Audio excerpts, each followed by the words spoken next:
Sa mundong puno ng karahasan, isang obra ang sumisigaw ng pag-asa at kapayapaan, isang simbolo ng pagbabago, paggunita at pagkakaisa.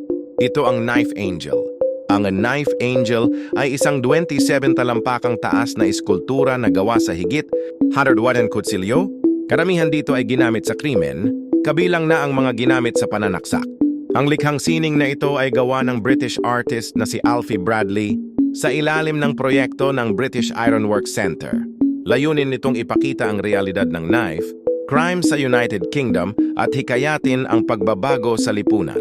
Bawat kutsilyo sa katawan ng Knife Angel ay may kwento.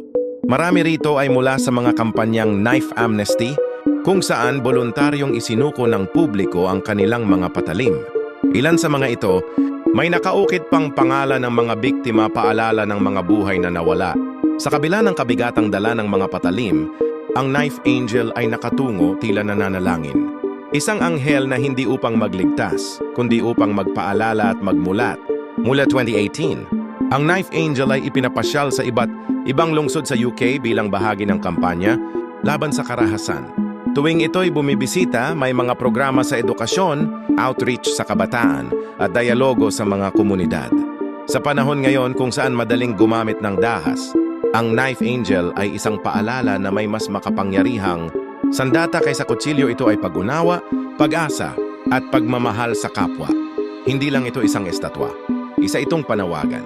Isang panaginip para sa isang mundong walang takot. Isang mundong pinaghaharian ng kapayapaan. Knife Angel, isang sininglaban sa karahasan.